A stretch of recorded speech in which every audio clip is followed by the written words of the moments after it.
un príncipe rumano, Vlad III, apodado el Empalador. Tiene detrás una historia sangrienta que vamos a estudiar. Comenzamos.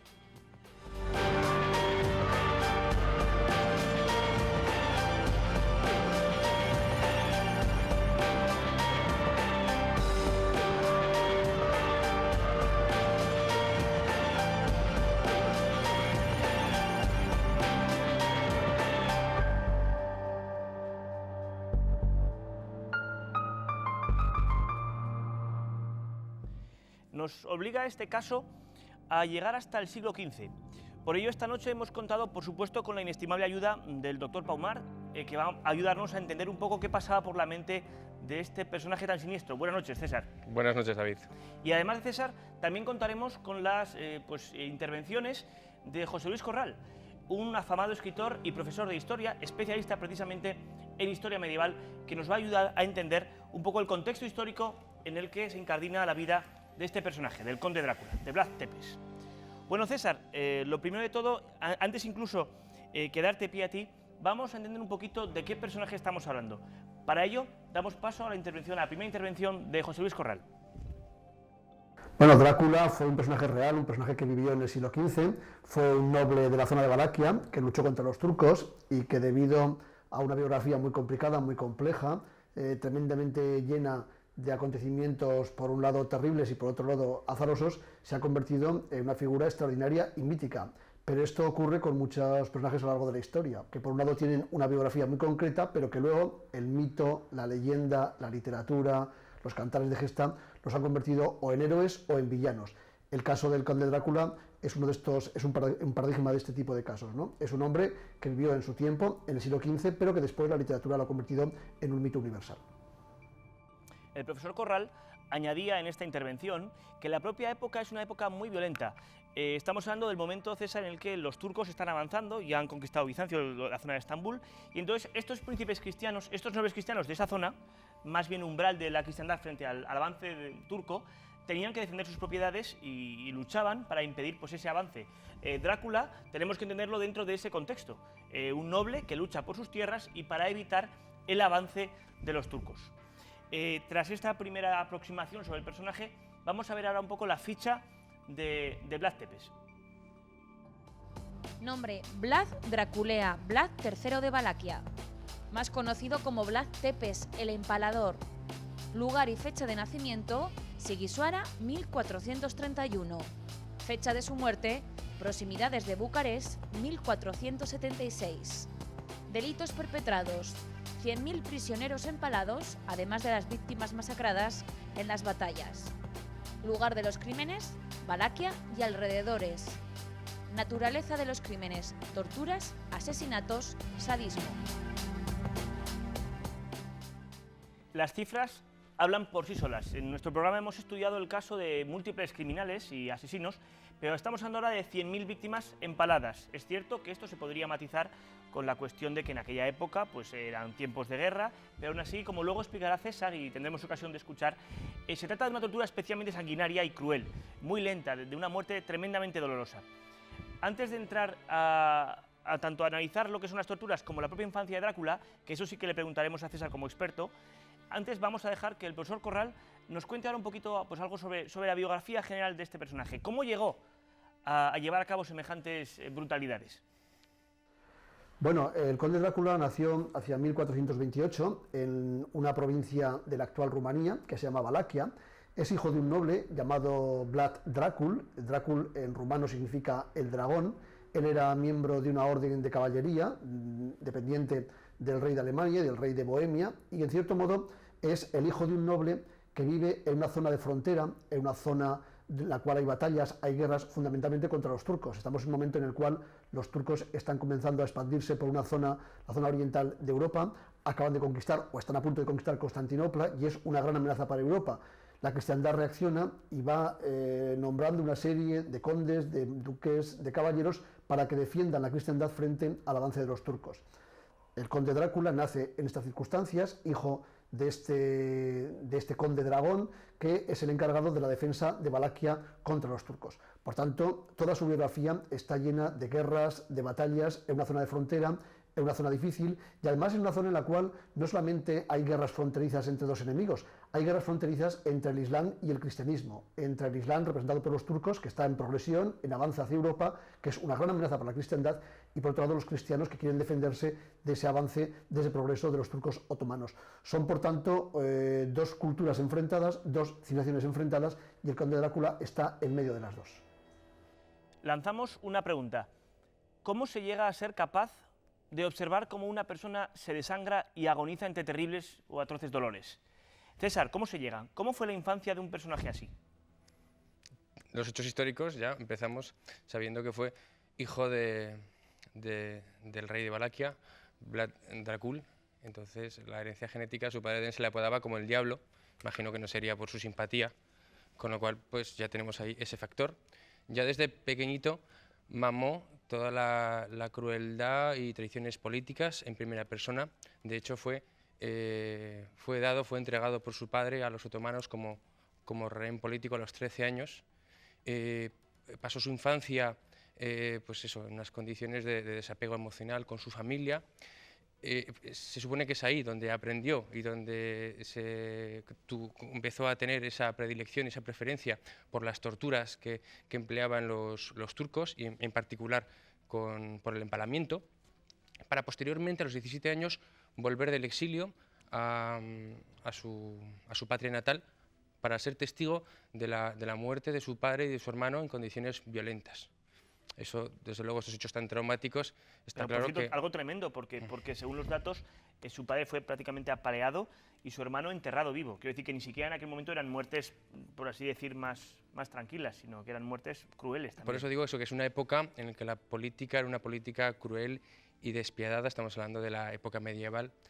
Y este fue un hombre pues, de su tiempo, nació en un ambiente político de su tiempo.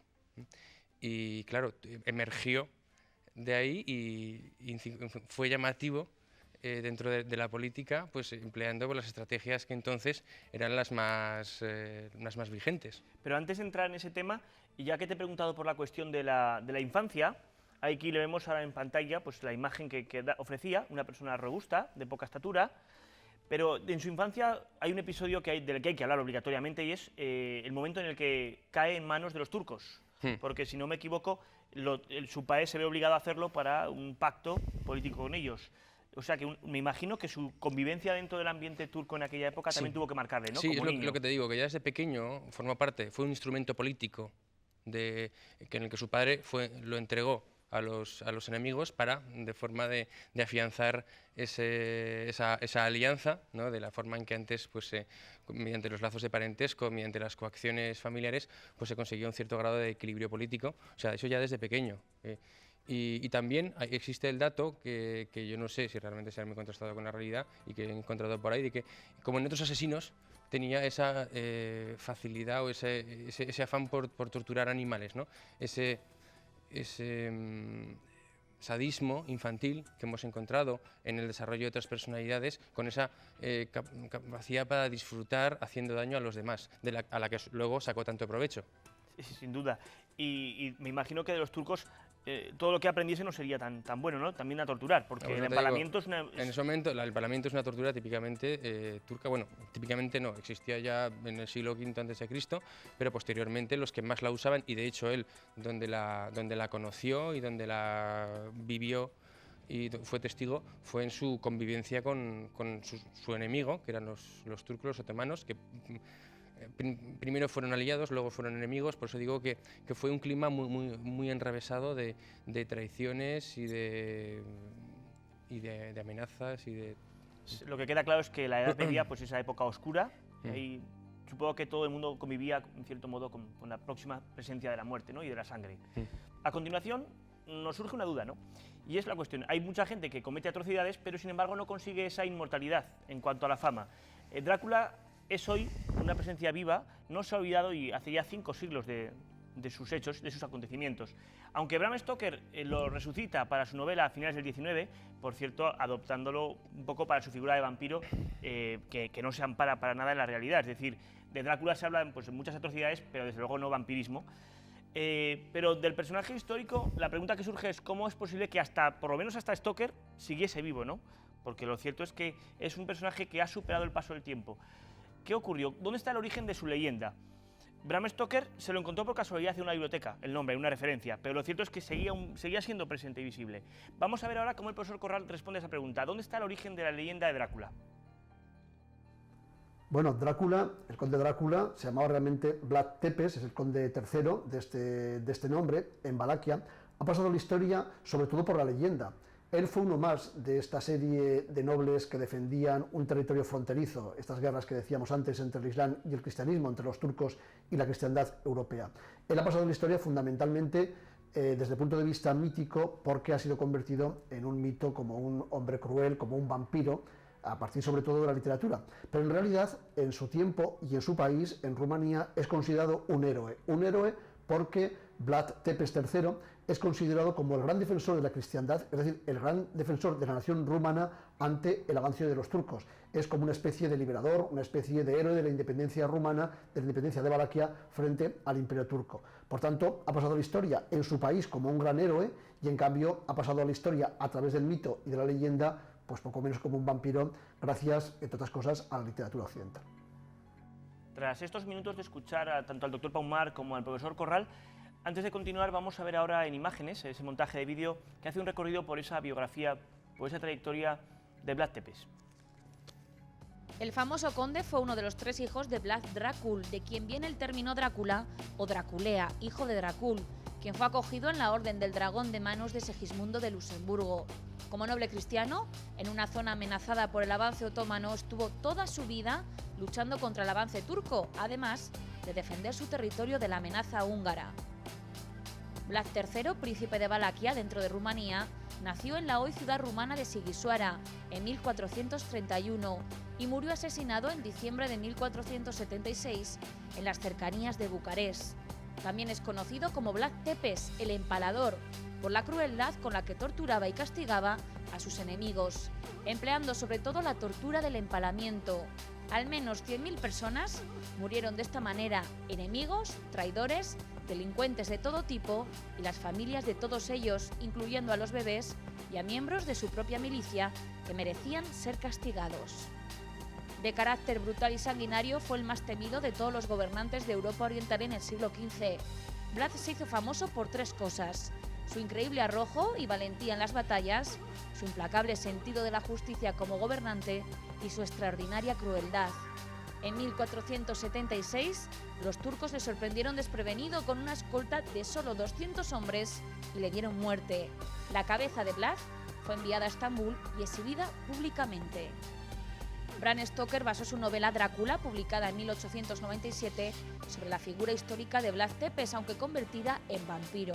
La nueva versión convirtió al noble de Valaquia en un personaje universal que simboliza la maldad y lo siniestro. Entrar en el ámbito de las leyendas, de los mitos, nos obliga a entrar también en el aspecto de la creencia, de la capacidad de las personas en asumir determinados hechos, la superstición en definitiva. ¿Nos puedes contar, César, este proceso cómo tiene lugar? Porque lo cierto es que muchísima gente todavía hoy cree que Drácula fue un auténtico vampiro. Sí, los seres humanos somos creadores de mitos y leyendas por naturaleza. Tenemos esa tendencia a creer en seres extraordinarios. Y ya Jung es uno de los principales teóricos freudianos del psicoanálisis, hablaba de esa necesidad, de esas creencias colectivas que eran una proyección de un inconsciente colectivo y que hacen que se desarrollen a partir, a lo mejor, de unos hechos ordinarios, de unos hechos que pueden ser más o menos llamativos, en este caso de un personaje histórico, se pueda desarrollar una historia que ya no es tan real, ya empiezan a tener, ya son seres, se empieza a juntar seres fantásticos, y se empieza a convertir en un ser fantástico, hasta llegar al punto de criatura mitológica, como ha pasado en el caso de Drácula. Entonces tenemos que ver aquí que necesitamos, por una parte está el hecho, pero por otra parte la necesidad del ser humano de creer en cosas, de un pensamiento mágico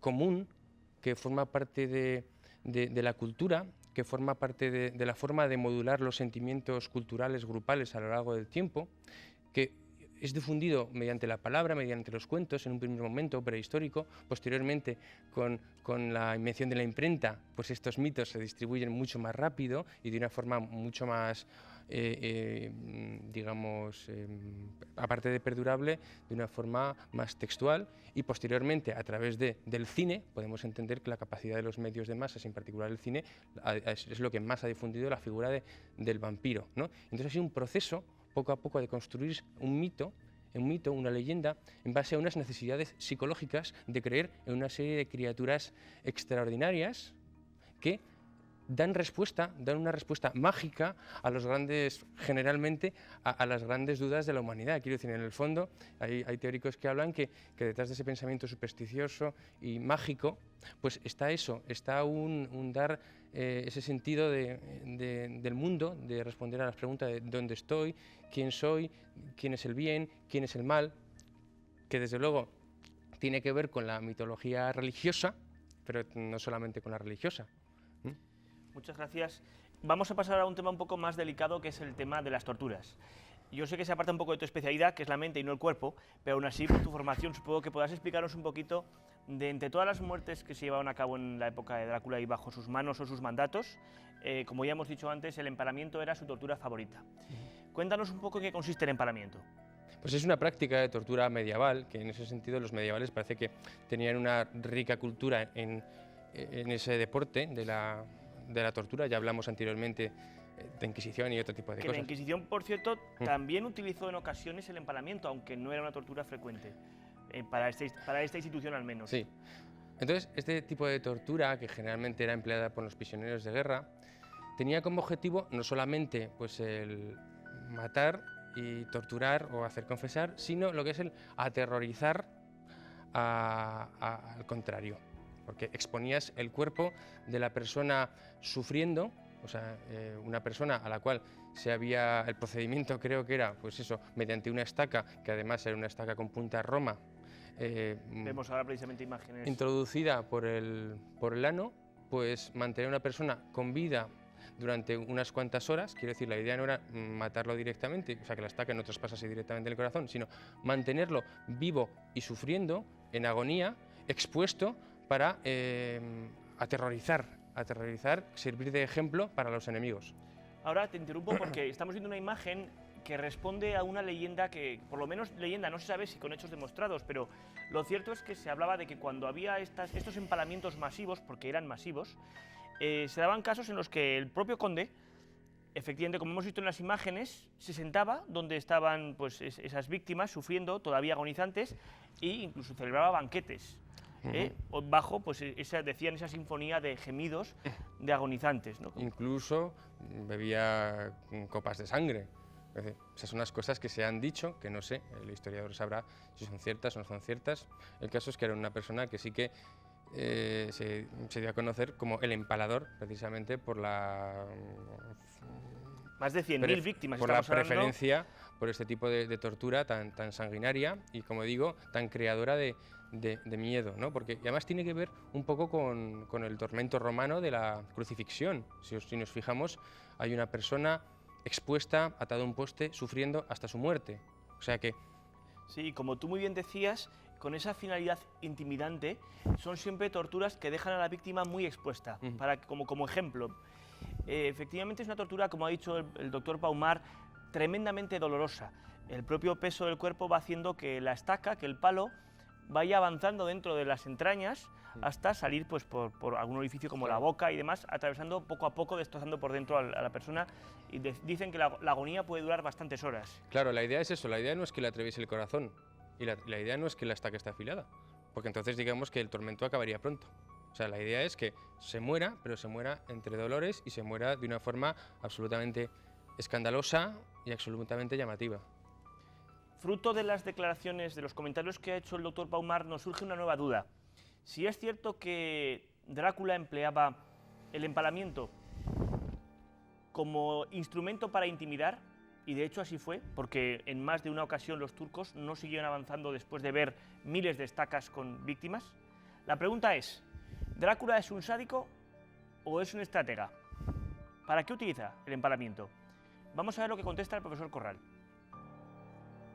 Bueno, uno de los factores fundamentales por los cuales es conocido el conde Vlad Tepes, Vlad III, es precisamente por la forma en la cual liquidaba, eliminaba a sus enemigos. Ha pasado a la historia con el sobrenombre de Tepes, que en rumano significa el empalador. Era un hombre cruel, era un hombre sádico, era un hombre de su tiempo. Realmente en el conde Drácula se unen todos estos elementos. Por un lado es un guerrero y por tanto tiene que actuar como un guerrero en la batalla, pero por otro lado castiga a sus enemigos de una forma muy cruel. Él tuvo una infancia tremendamente dura, él vio morir a su padre, vio cómo asesinaban a su hermano y por tanto se forjó en su infancia, en su juventud, además estuvo unos 17 años preso entre los turcos. Él se forjó en la dureza de la vida, en la dureza de la guerra, en la dureza de contemplar el sufrimiento, la crueldad, la muerte. Y él utilizó durante su vida una serie de técnicas de tortura y de muerte, de ejecución realmente terribles. Él fue conocido como el empalador porque empleaba esa técnica de empalar, de clavar por el ano una estaca a los prisioneros en combate, a los que iba a ejecutar, que supone una muerte muy lenta, muy dolorosa y muy cruel. Esa forma de empalar, desde luego, es una forma cruel y sádica, pero por otro lado es también una forma de escarmiento, es una forma de avisar a los turcos que allí había un señor, que allí había un conde cristiano, que allí había un caudillo que estaba dispuesto a utilizar todo tipo de utensilios y todo tipo de estratagemas para causar el terror.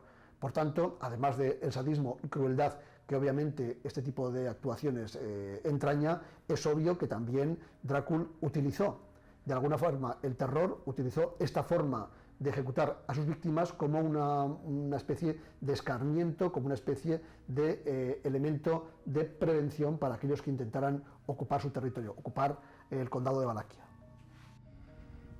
Tras esta opinión del profesor Corral, pasamos ahora a ese instrumento, a esa finalidad de generar miedo como arma. No solo tener hombres, no solo tener armamentos, sino la capacidad de generar miedo, que supongo que en la Edad Media era especialmente importante, sí, ¿no? Sí. Generar miedo es un método de control social de políticos sin escrúpulos, que en aquellos momentos en los que eran menos sofisticados y tenían menos instrumentos para la manipulación de los pueblos, pues es el que empleaba este señor.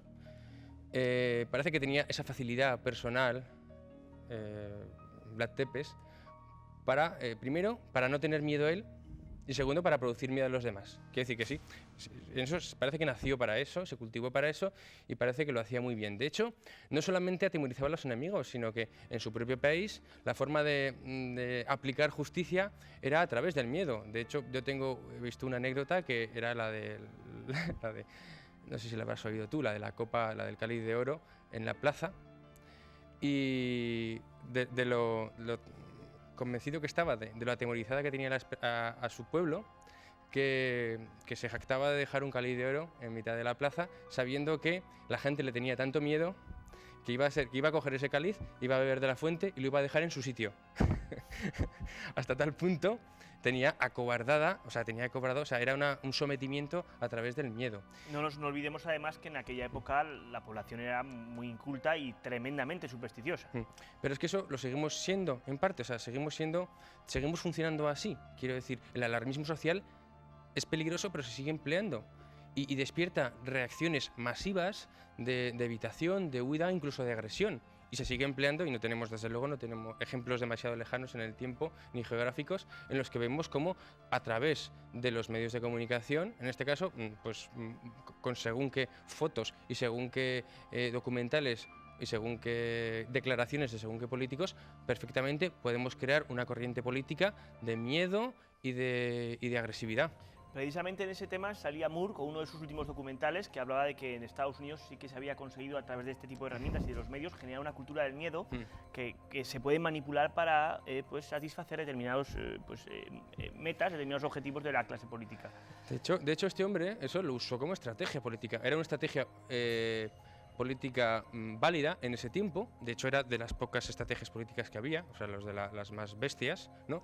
Y es así como conseguía dominar a ejércitos mucho más numerosos y mucho mayores, precisamente a través del miedo, que les hacía pues que se acobardasen, a pesar de ser ellos más fuertes y tener más armamento y más... Supongo que los turcos llegaba un momento en que no se enfrentaban a un militar, sino a una leyenda. La leyenda iba más allá. Entonces eso hacía que la figura de Drácula se agigantase y con unos pocos cientos de hombres podía pues, vencer, como ocurrió en algunas batallas, a miles de turcos. Si César nos ha hablado un poco pues, de este principio maquiavélico, que es lo de que el fin justifica los medios a la hora de poder pues, empalar personas, matar incluso a las familias, para ese objetivo de generar miedo. Pero es que en ese momento era lícito emplear esos medios. Sí, de hecho era una herramienta que él utilizó como hombre político y militar. Vamos a ver ahora lo que nos dice el profesor Corral sobre la persona, sobre el hombre. ¿Quién fue Drácula en realidad, aparte de esa etiqueta, de esa imagen? Bueno, conocemos bastante bien la figura de Drácula, la figura del conde Vlad III, por una serie de descripciones y de crónicas de la época. Sabemos cómo era físicamente porque incluso se conservan de él algunos retratos. Hay un retrato muy conocido en el cual aparece como un hombre de no muy elevada estatura, pero de complexión muy fuerte, musculoso, recio, potente físicamente, aunque insisto, no muy alto, desde luego con unos ojos negros muy profundos, de una mirada muy inquietante, unas cejas muy pobladas, una nariz aguileña, un rostro duro, frío, con una mirada muy profunda que debió causar bastante impresión en los que lo conocieron. En cuanto a su perfil psicológico ya es más complicado, es más complejo, porque evidentemente se ha escrito de él mucho, pero se ha escrito desde una perspectiva o bien como ese héroe nacional rumano, o bien como ese hombre cruel y sin escrúpulos. Su perfil psicológico no dista mucho del perfil psicológico de estos grandes guerreros del siglo XV. Es un hombre, desde luego, muy orgulloso de sí mismo, es un hombre con un gran sentido de la justicia, de su justicia, es un hombre que utiliza permanentemente el miedo como una estrategia de terror, es por tanto un guerrero de su tiempo.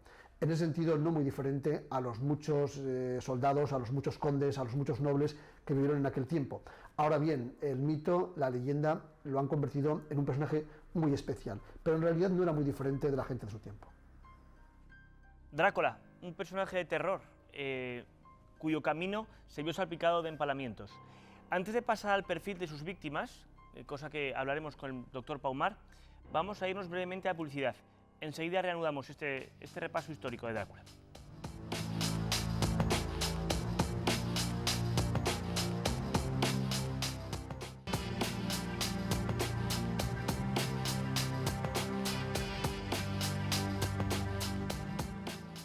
Pasamos ahora a la cuestión, como decía, del perfil de las víctimas. ¿Eran solo los turcos la diana de sus torturas? Pues no, eran enemigos políticos en el más amplio sentido. Y todos sabemos la cantidad de barbaridades y atrocidades que se han cometido en nombre de la política. Cuánta gente ha acabado muerta y asesinada, y en psiquiátricos enemigos del régimen político. Entonces este hombre lo solucionaba todo de la misma manera, no solamente en política exterior, sino en política interior, y lo que decíamos antes. Y otra de las anécdotas, que no sé si es legendaria o real, pues es la de la forma de acabar con la pobreza, ¿no? Y con la enfermedad y con los minusválidos en su época y en su ciudad, que era, les invitó a todos, se supone que les invitó a todos a un festín con pantagruélico en una casa a las afueras de la ciudad, y luego los encerró y quemó la casa, con lo cual se acababa el problema de Ya no eso, quedaban de la pobres, pobreza. no quedaban vagabundos, No quedaban leprosos, no quedaban gitanos, porque también de paso hizo una limpieza así étnica. Quiero decir que era un hombre que de métodos pues bastante parece a corto plazo, pues claro, en ese momento pues parecen métodos muy resolutivos, pero claro, esto crea una serie de problemas a medio y largo plazo, pues grandes, porque la gente, pues claro, el miedo sí que tiene una serie de subproductos que al final pues acaban acabando porque acabas muriendo como matas, eso está claro. La operación no sale rentable. La siguiente cuestión que asoma un poco a nuestra mente es la de si alguien puede acostumbrarse a matar. Lo digo porque siempre que hablamos de personajes que han utilizado la violencia, la muerte, el asesinato como mecanismo para conseguir sus objetivos, ¿verdad, César, que sale la cuestión de los remordimientos? Con lo que hemos dicho hasta el momento, dudo mucho que los espectadores se imaginen a Drácula sufriendo remordimientos, durmiendo mal por las noches. Más bien nos lo imaginamos todo lo contrario, masacrando a 10.000 personas y todavía con el ruido de sus gritos agonizantes, durmiendo tranquilo. ¿Se puede uno acostumbrar a matar? ¿Cómo funciona la mente humana en estos casos? Pues es un hombre que destacó por su crueldad en un siglo muy cruel. O sea, posiblemente era un valor el ser cruel, porque te permitía seguir viviendo. El no tener remordimientos, el no tener sensibilidad, el ser frío, como las descripciones que hacen de él, y el ser una persona muy habilidosa a la hora de hacer sufrir a los demás, incluso poder llegar a disfrutar del sufrimiento de los demás, pues posiblemente eran variables innatas de su temperamento, quiero decir que el sádico en una parte nace, pero en otra parte se hace, y que él pues las depuró y les sacó mucho partido, como digo. Claro, quizá en otra época esas cualidades hubieran supuesto un problema, pero desde luego en su caso y en su época, desde luego no. Claro, entonces hay unas variables psicológicas individuales que favorecen esto. De hecho, hemos estudiado en otros asesinos pues, lo que es el sadismo. Incluso se ha llegado a hablar en algún momento en alguna clasificación del trastorno de personalidad sádico. No, que esto es una persona que no solamente no es que no le afecte el sufrimiento de los demás, sino en el que placer y dolor está muy unido. Quiero decir, en el que él experimenta placer con el dolor del otro. Ese es el sádico. Y ya cuando solamente experimenta placer con el dolor del otro, ya empieza a ser eso, una perversión sexual en la cual pues esa persona que no es capaz de excitarse de otra manera se excita pues con el sufrimiento. Pensamos que es fácil pensar que tuviera la personalidad de Vlad Tepes pues fuera de este tipo. Es fácil pensarlo. Luego hablamos un poquito de ese sadismo, ¿no? Antes vamos a ver ahora cómo nos cuenta el profesor Corral el final, porque es cierto que hemos visto un poco la carrera militar y política de Drácula, con todos sus excesos, pero entonces una figura así como acaba. Vamos a verlo. Bueno, Vlad Tepes a lo largo de su vida sufrió toda una serie de vicisitudes políticas.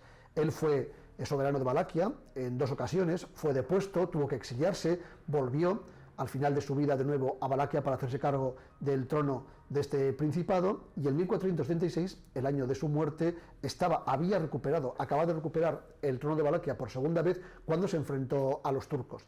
Él murió en una batalla cerca de Bucarest, en la cual prácticamente se comportó como un suicida. Era un hombre valiente, pero un tanto alocado. Conocemos la batalla, la han comentado, la han descrito los cronistas, y él se enfrentó con apenas 200 de sus partidarios a un ejército de varios miles de turcos. Obviamente murió en esa batalla, fue derrotado en esa batalla y le cortaron la cabeza. La cabeza del conde Drácula, la cabeza de Vlad III, fue expuesta durante algún tiempo en el foro de Constantinopla. Constantinopla, la actual Estambul, acababa de ser conquistada por los turcos y era la gran ciudad, era el gran emblema del poder turco, del triunfo de los turcos sobre el viejo imperio romano de Oriente, el imperio bizantino, la última gran ciudad de la cristiandad en Oriente. Esa cabeza, expuesta durante tanto tiempo en Constantinopla, se perdió. Ahora bien, parece ser que su cuerpo está enterrado en un monasterio, en un lago muy cerquita de Bucarest, que se llama el lago Snagov. En ese monasterio, al lado de ese lago, hay una tumba, hay allí una ermita, una iglesia, en la cual la tradición rumana dice que su cuerpo está enterrado. Probablemente sea una leyenda, porque quizá la muerte del conde Drácula en esa batalla cerca de Bucarest, esa batalla frente a los turcos, supuso que su cuerpo fuera probablemente descuartizado, aventado, dispersado, y que su cabeza, después de estar expuesta en el foro de Constantinopla algún tiempo, también fuera quemada y desapareciera. Pero bueno, la tradición rumana dice que está allí, que está en ese monasterio de Snagov, y allí, en aquel lago, a orillas de aquel lago, se conserva esa tumba del conde Drácula. Hay que tener en cuenta que el conde Drácula fue proclamado en 1976 héroe nacional de Rumanía por aquel dictador ya fallecido que se llamó Ceausescu. Por tanto, para los rumanos sigue siendo un mito fundamental. Hay sadismos a lo largo de la historia distintos del conde Drácula. Por ejemplo, estaría pensando en el Marqués de Sade, del que hablaremos. Pero en el caso de Drácula supongo que se mezclan otras cosas como la revancha, necesidades políticas, ¿no? O sea que tampoco sería un sádico al uso. Es una utilización consciente del sadismo en una época en la que eso era pertinente. Son variables psicológicas de la personalidad que son, por selección natural, en un determinado contexto, pues pueden resultar muy convenientes. Quiero decir, este hombre era un gran guerrero, de hecho, tenía una de las características propias de su personalidad, según dicen, era su coraje, el no tener miedo.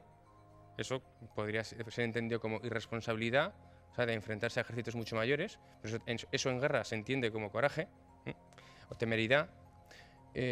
Y otra era su sentimiento de justicia implacable, que le hacía, pues eso, pues es una virtud, pero claro, es una virtud en la que se pueden amparar la mayoría de los crímenes atroces de la humanidad. Quiero decir, es un hombre, pues eso, que el fin justifica los medios y en el cual su forma de imponer su justicia, pero claro, es que su justicia la podía imponer él, porque las leyes así lo permitían.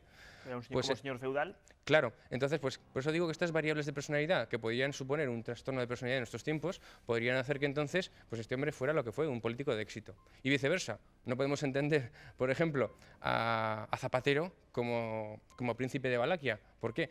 Pues porque son otras personalidades y otros momentos y otros tiempos. Quiero decir, en ese momento eso es lo que contaba, en este momento pues entendemos que eso, pues, por ejemplo, o Hitler. Hitler pues también pues que es una persona que era un trastorno de personalidad, pero la gente le seguía.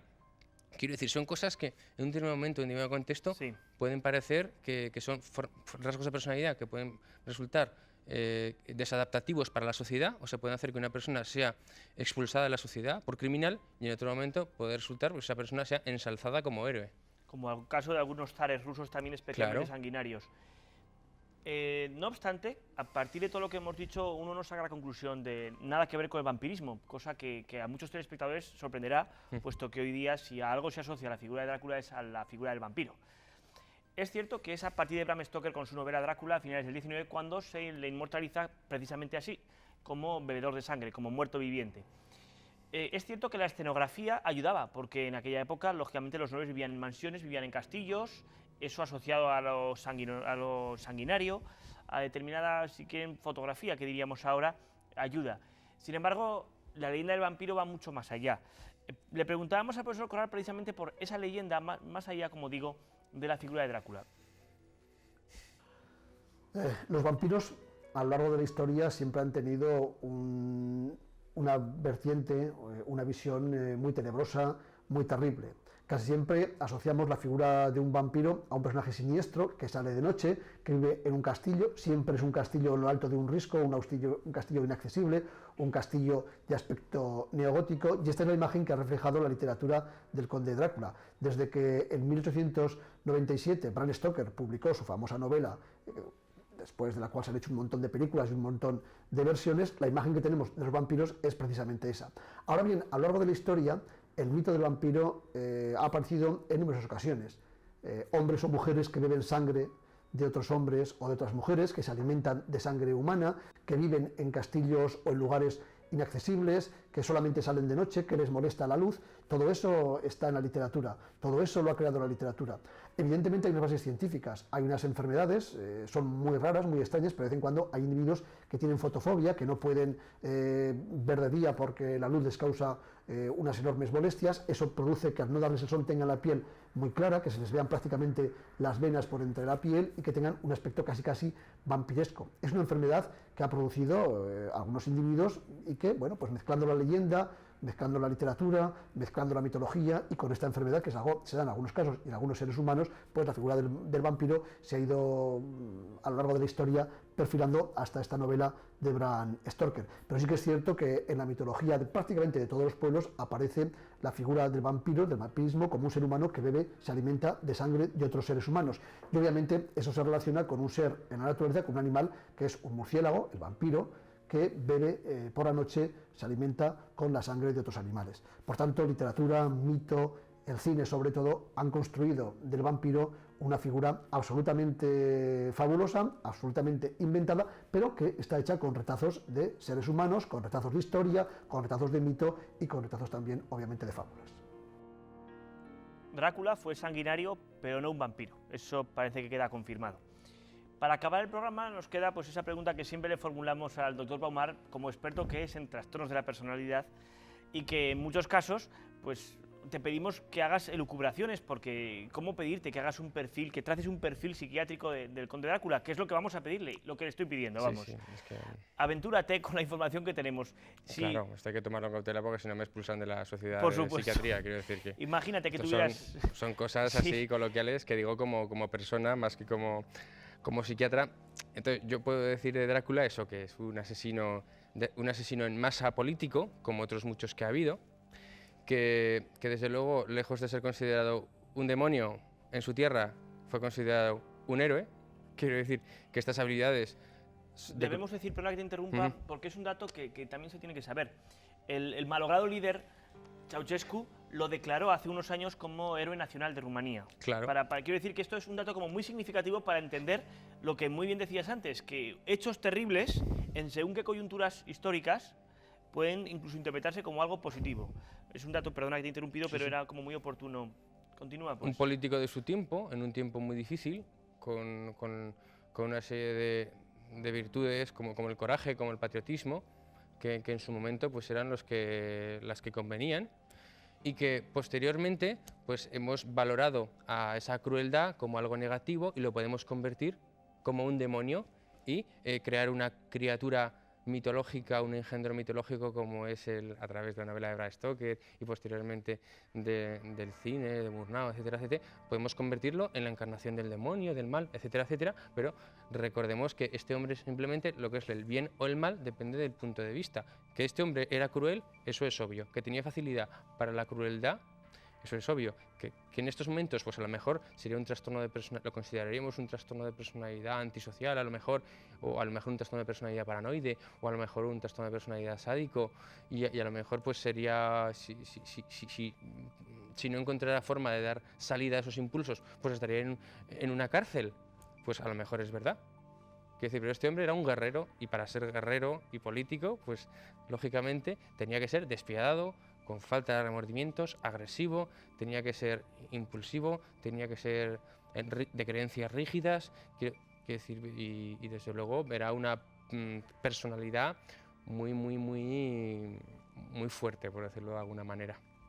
Muchas gracias, César. Nos has ayudado a entender, por tanto, esa figura histórica. Hasta aquí llega nuestro programa de Depredadores. Esperamos que os haya ayudado a entender no solo la figura de Drácula más legendaria, sino la auténtica, la que subyace detrás de ese personaje vampírico que consagró Bram Stoker. Os recordamos nuestro correo electrónico para vuestros comentarios, sugerencias o observaciones. Acordaos, es depredadores@ztv.es.